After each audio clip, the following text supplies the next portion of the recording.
Guys, I finally got a chance to get out to the range with my Bear Creek Arsenal BC8 Huntmaster. Some of you guys have seen this in an earlier video, an unboxing video. I'll leave a card to that video at the end of this video to where you can go over and check that out. Before we get started, guys, I wanted to take a minute to thank my channel members. Also, I wanted to take a moment to mention Shannon. He is one of the newest channel members. Each of you guys, Gary, Terry, I really appreciate all the help that you do. Also, if you're interested in becoming a channel member, you can do so over on my main channel. Go over there and you can become a member and get early access to these videos. Also, guys, I would appreciate it if you would like and share the video and subscribe to the channel. This is chambered in 30-aught-6. Bear Creek Arsenal has a few different chamberings of this rifle. You can get one of the lowers, and then they have 3 different uppers you can get, either the 30-aught-6, the 300 Win Mag, or the 270. Completely up to you, depending on what you wanted to do. It does have a side charging handle. This is something that Bear Creek Arsenal is known to do. Bear Creek Arsenal does a great job with how they do theirs. On top of the rifle, I've got my Arken Optics SH4J Gen 2. Great scope. I love this scope. Arken Optics does a great job with what they do. For now, all I'm going to do is just try to ring some steel, just see how the gun functions. I've already got it laser sighted. I bore sighted it at about 100 yards, and we're ready to go ahead and stretch it out, see if we can hit some steel and just have some fun with it. Just going to be using my bog pod as a rest. I'm not going to clamp it into it. I'm just using it as a rest, and just going to see how well we can do. So here we go.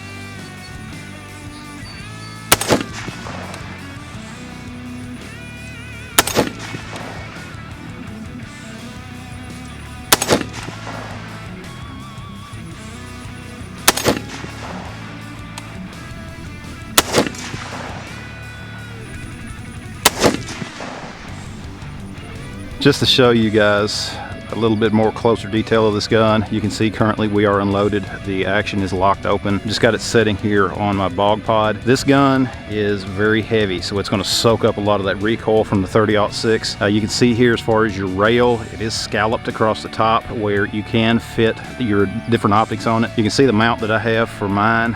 If you're interested in any of this stuff, guys, go down and check the links down below. This is a hoss. This is a huge caliber for an AR platform, being a 30-aught-6. I know there are others out there, there are larger calibers out there, but this, of course, being 30-aught-6, it is a hard-hitting round. And just some of the features about it, that trigger is amazing. Let's take a close look at that trigger. When you grip this gun, that grip feels very good, and as I mentioned earlier, all of your controls are typical AR, your safety, your bolt release, and everything. The trigger, there is no take up in it. You just touch that trigger and then you press, it just goes. It is that crisp. Now, just to show you the reset. Okay, the reset on this trigger is approximately right there. There's very little movement in the trigger on this gun. Again, you just touch it and it just goes. Very, very crisp, very clean braking trigger. The grip feels good on the hands. I'll have to say it's very rubbery, very grippy. This is a stock. This is a Magpul stock. You do have some storage back here as well. I talk about that a little bit in the other video, so go back and check that out on the channel. Guys, I got another mag loaded up. We're just going to keep going and see how the gun does. It locked open on that first mag with no issue whatsoever, and we're just going to keep enjoying the day, enjoying the gun.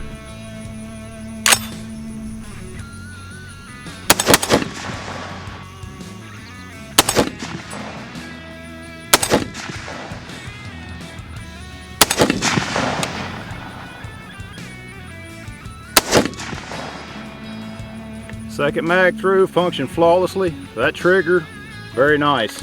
One thing about this gun, if you're going to use it for hunting, I would highly recommend that you have some kind of a bench rest setup. The gun is heavy. If you're going to be trying to stalk game through the woods, this is probably not going to be your first choice. But if you are going into a stand or something like that to where you can put this on a bipod, a tripod, or something else to where you can bench rest it, this is a great option for you. The gun itself, like I mentioned, it is heavy, so you're not going to want to be carrying this through the woods, depending on how far you want to go. But it is chambered in calibers that will bring down anything in North America. But guys, I want to just take a few minutes to bring you guys along with some of the first shots on this gun. I'm going to end the video here and go ahead and have a little more fun with the gun myself. And I appreciate it, guys. If you like the video, share the video, subscribe to my channel if you're new here. I'm going to be doing some accuracy tests later on. That's going to come up in a future video, but for now what I wanted to do is basically just come out with the gun, make sure that it's going to function good, see how things do with it, and go from there. But guys, hope you liked the video. Be sure to subscribe to my channel, leave me a comment down below, check out all the links down below, and we'll see you next time.